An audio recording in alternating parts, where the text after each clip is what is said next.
Hello बच्चों, आइए इस प्रश्न को पढ़ते हैं। संयुक्त सूक्ष्मदर्शी का वर्णन निम्न शीर्षकों के आधार पर कीजिए।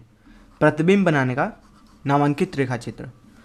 तो इस प्रश्न में हमें संयुक्त सूक्ष्मदर्शी द्वारा प्रतिबिंब किस तरह से बनता है उसका नामांकित रेखाचित्र बनाना है।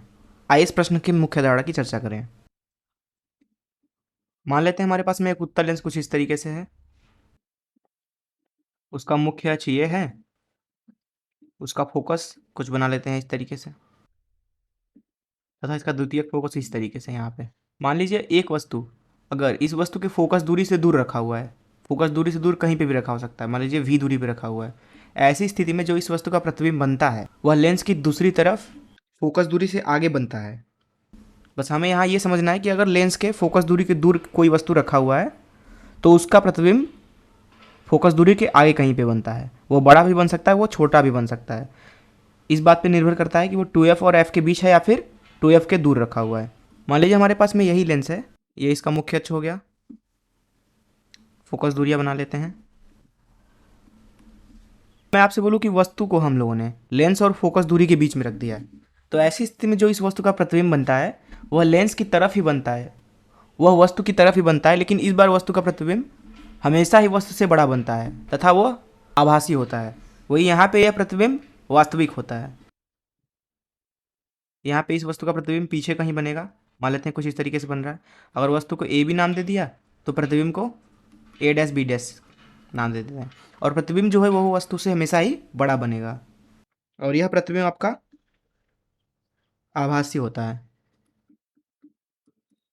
इन दो मुख्य धारणाओं का इस्तेमाल करके आइए हम संयुक्त सूक्ष्मदर्शी को समझें।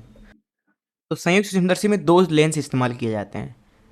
एक लेंस छोटा होता है और एक लेंस बड़ा होता है। छोटे वाले लेंस को आगे रखते हैं वस्तु की तरफ, वहीं बड़ा वाला लेंस हमारी आँख की तरफ होता है। तो उसे बना लेते हैं।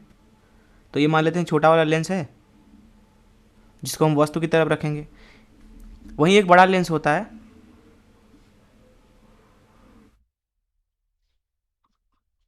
अब इन दोनों लेंसों का जो मुख्य अक्ष होता है वो एक ही होता है। मान लेते हैं वो मुख्य अक्ष कुछ तरीके से है।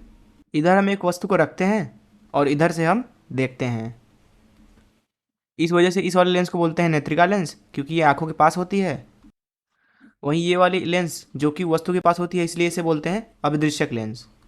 वस्तु को मान लेते हैं ए बी नाम दे दिया। इस अभिदृश्यक लेंस के फोकस दूरी को FO से, वहीं इस नेत्रिका लेंस की फोकस दूरी को बोलते हैं FE से। अब यहाँ पे इस वस्तु को इस लेंस से कुछ U दूरी पे रखते हैं, और यह दूरी इस तरीके से होती है कि यह फोकस दूरी से ज़्यादा हो, अर्थात इस वस्तु को हम इस लेंस के फोकस दूरी से दूर रखते हैं, जिसकी वजह से इस वस्तु का प्रतिबिंब इधर की तरफ बनता है तथा वास्तविक बनता है और उल्टा बनता है। तो हम वस्तु का प्रतिबिंब बनाने के लिए दो किरण निकाल लेते हैं। एक किरण जो कि मुख्य अक्ष के समानांतर निकलती है, वह किरण सीधे इस लेंस से गुजरने के बाद इसकी फोकस दूरी से होकर गुजरती है। तो यहाँ पे मान लेते हैं फोकस दूरी इसका है यहाँ तक, तो किरण कुछ इस तरीके से इधर इससे गुजरते हुए आगे निकल जाएगी।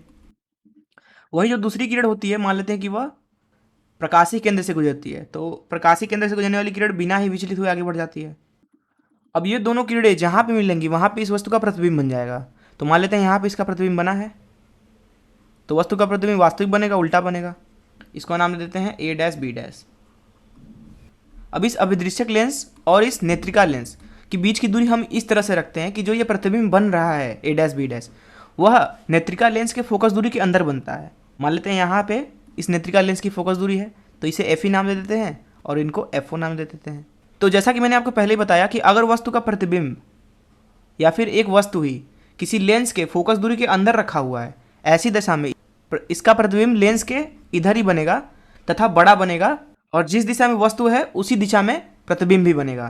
तो मान लेते हैं कि पुनः एक समांतर किरण निकलती है, इन दोनों लेंस के मुख्य अक्ष के समांतर है, तो वह कुछ इस तरीके से जाएगी फोकस दूरी से मिलते हुए। तथा मान लेते हैं कि एक किरण लेंस के प्रकाशिक केंद्र से होकर गुजर रही है कुछ इस तरीके से। इन दोनों किरणों को अगर हम पीछे की तरफ बढ़ाएं तो हमें प्रतिबिंब मिलेगा कहीं पे। मान लेते हैं यहाँ पे कहीं काट रही हैं, तो ये आपका प्रतिबिंब बन जाएगा। तो इस प्रतिबिंब को हम नाम दे देते हैं A double dash B double dash. तो इस तरीके से एक संयुक्त सूक्ष्मदर्शी द्वारा प्रतिबिंब बनता है। आइए इसके एक उदाहरण को देख लें। यहाँ पे आप देख सकते हैं कि एक चींटी, बहुत ही छोटी चींटी है, जिसको हमने अभिदृश्यक लेंस के फोकस दूरी के दूर रखा हुआ है। तो इसका प्रतिबिंब जो है आपको यहाँ पे कहीं देखने को मिल रहा है, जो कि वास्तविक प्रतिबिंब है। वह Fe के अंदर बना है, अर्थात नेत्रिका लेंस के अंदर बना हुआ है। फिर जब इसका प्रतिबिंब बन रहा है, इस नेत्रिका लेंस की मदद से इस चींटी का प्रतिबिंब इधर कहीं बहुत बड़ा बन रहा है, और अगर हम अपनी आंखों से देखें तो हमें यह बड़ा दिखेगा। तो इस तरीके से हमने समझा कि एक संयुक्त सूक्ष्मदर्शी से प्रतिबिंब किस तरह से बनती है। मैं आशा करता हूं कि आपको इस प्रश्न का हल जरूर समझ में आया होगा। धन्यवाद।